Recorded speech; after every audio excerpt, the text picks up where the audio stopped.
Hello, welcome to ECLN 360. Today's video is about the skeletal muscle contraction. Since it is a bit lengthy, I am dividing it into two videos. So before going to the topic, I would like to suggest to view my previous videos regarding the structure and organization of skeletal muscle fiber. There you have to, as you know, the muscle fiber is a single cell of the muscle, and this muscle fiber structure contains sarcolemma, sarcoplasm, sarcoplasmic reticulum, and the muscle fibers. So then refer to the video sarcomere, where you will see how this thick and thin filaments are arranged, and how the structural proteins are arranged and how it helps in the contraction and all. I have discussed in that video. Please refer to that. Now I am going to the physiology part. Body, for the muscle movement to occur, the muscles has to contract. So in the organization video, you know that the muscle is made up of muscle fibers, and the muscle fibers are single cells, and the muscle fibers contain microfilaments, and these microfilaments are actin and myosin. These are arranged in a peculiar fashion, and it is called sarcomere. So several sarcomeres make up the muscle fibers. So when the sarcomere contract, the muscle fibers contract, and when the muscle fibers contract, the whole muscle contracts. When the muscle contracts, movement occurs. Now, this I have discussed in very detail in the previous video. Now, I am going to discuss about the sliding mechanism, sliding filament mechanism. When a nerve impulse, it reaches the sarcomere. How the nerve impulse reach here, that we will discuss subsequently. So when this nerve impulse come, and this action, the actin and myosin, they are allowed to bind. What happens is that this myosin bind to the actin, and this will pull towards the center of the sarcomere. So what happens is that the actin and the myosin will slide over each other and comes to the center of the sarcomere. So when the muscle contracts very strongly, we can see that the Z disc will move forward towards the center of the sarcomere.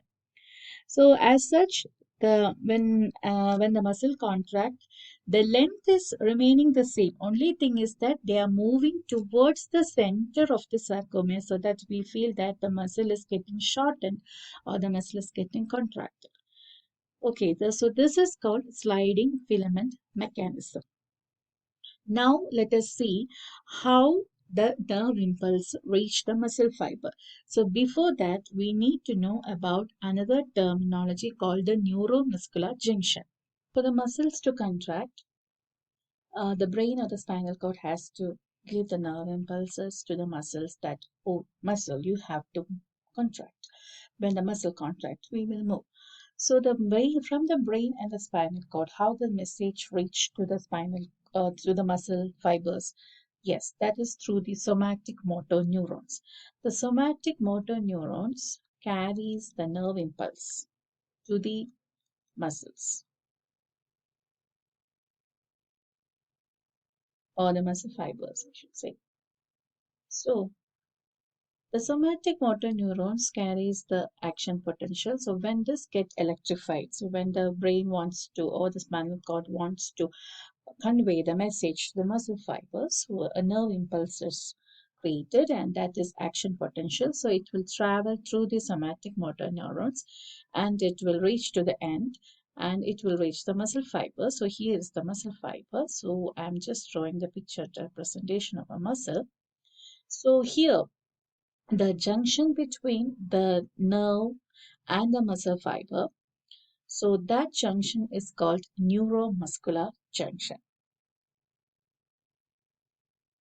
Going to draw a single nerve fiber, single muscle fiber, and a fiber. So this is a single muscle fiber, the sarcolemma, invagination into different folds to increase the surface area, and it contains a sarcoplasmic reticulum and the muscle fibers, the T tubules here. So you just refer to the previous video regarding the structure of the muscle fiber. So this is the somatic motor neuron carrying the action potential. When it reaches here, it divides into different branches, and these branches are called axon terminals. And this end of the axon terminal, we have the synaptic end bulb. So this synaptic end bulb contains vesicles. Vesicles contain acetylcholine molecules. Now, when this action potential reaches the synaptic end bulb, now this electric charge, it cannot jump from here inside the muscle fiber. So it has to be carried through this space. And this space we call it as synaptic cleft.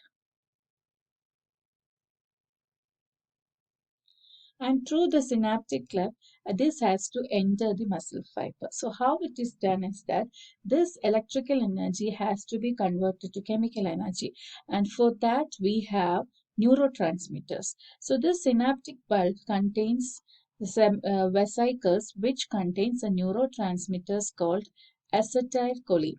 And so I am writing it as ACH, acetylcholine. So when when the action potential reaches here, uh, four steps are happening. The first one is activation of acetylcholine, and the second one is the activation of ACH receptors, and then production of muscle action potential and termination of ACH activity. I have the notes in my PowerPoint, so that I'm going to discuss for each one by one. So first one is the release of acetylcholine. So when this nerve impulse reaches the synaptic end bulb, it stimulates the voltage gated channels, and what happens is that calcium ions enters the synaptic end bulbs, and this calcium ions will release the acetylcholine to the space. Now acetylcholine, now it contains the message. Now the acetylcholine has to enter into the muscle, so that this message has to be transmitted to the muscle fiber. So acetylcholine will reach the sarcolemma. So in this sarcolemma, this is called motor end plate. So this surface, it is called motor end plate. I will just write MEP, motor end plate. This motor end plate have acetylcholine receptors. Actually, these are proteins. So acetylcholine receptors, these are ion channels. So when acetylcholine binds with acetylcholine receptors, what happens is that there will be influx of sodium ions. So when the sodium ions enters the sarcoplasm, what happens? This is initiating the muscle action potential.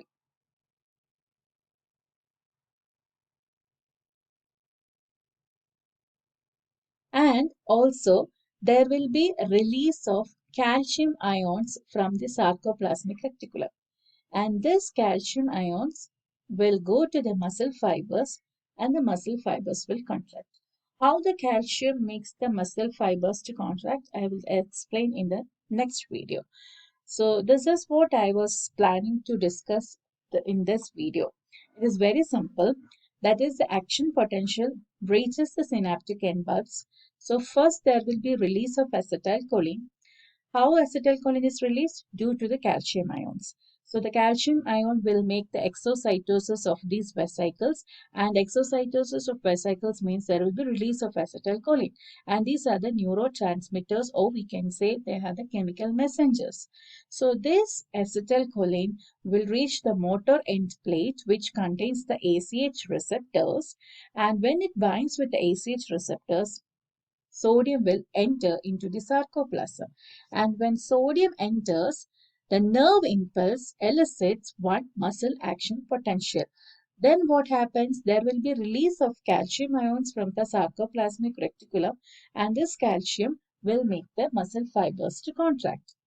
And now, if this is not being terminated, there will be continuous contraction of muscle fibers, which is not good for our health. So, what should be there? There should be intermittent relaxation. So, in order to stop this contraction, we have to stop this calcium. So, we have a for in order to stop the calcium, that means we have to stop the acetylcholine here. So this chemical messenger acetylcholine has to be stopped, and this is stopped by an enzyme called acetylcholine esterase. This is produced at the motor end plate, and this acetylcholine esterase prevent the ACH receptors. This will um, break down the acetylcholine into acetyl and choline into two products which that cannot activate the ACH receptor. So when the ACH receptors are not activated, the sodium ion cannot enter the sarcoplasm. When there is a stoppage of the sodium ions, calcium ions are not released from the sarcoplasmic reticulum. That means the muscle fibers will relax. So this is what is happening. And there are several clinical implications for this neuromuscular junction. It is that the myasthenia gravis, it is a autoimmune disease which causes chronic progressive damage of the neuromuscular junction. And this immune system, it produces antibodies that bind to ACH receptors. So it will decrease the number of functional ACH receptors. So now you know that if the ACH receptors decrease, the chance of binding ACH and SH receptors is decreased. That means decreased intake of sodium. That means the calcium is not released much, and that means the muscle is not being stimulated. So this is a disease condition. Another implication is about the botulinum toxin. This is a toxin produced by a bacterium called Clostridium botulinum. Actually, this toxin blocks the exocytosis of synaptical vesicles at the neuromuscular junction. Now you know the importance of exocytosis of these vesicles. If the exocytosis of vesicles is not happening, what will happen? Acetylcholine is not released. If acetylcholine is not released, the neurotransmitter itself, that means the nerve impulse is not getting inside the muscle. That is, the muscle action potential is not at all produced. So the muscle cannot contract. Then it is a very serious condition. So if the muscle cannot contract, that means even the diaphragm is a muscle. So yeah, it can even stop our breathing due to the paralysis of respiratory muscles. Then another implication is the plant derivative called curare. It is a poison used by ancient people on arrows and blood darts. It causes muscle paralysis by binding to and blocking the ACH receptors. So these are some of the clinical connections, and these are some of the terms we should know. Another term I forgot to mention is the motor unit. What is a motor unit? So one somatic motor neuron plus all the skeletal muscle which that motor neuron innervates, that is called one motor unit. So one somatic motor neuron can stimulate many muscle fibers. So it is not innervating one single muscle fibers. It is innervating several muscle fibers depending upon the action that muscle has to do.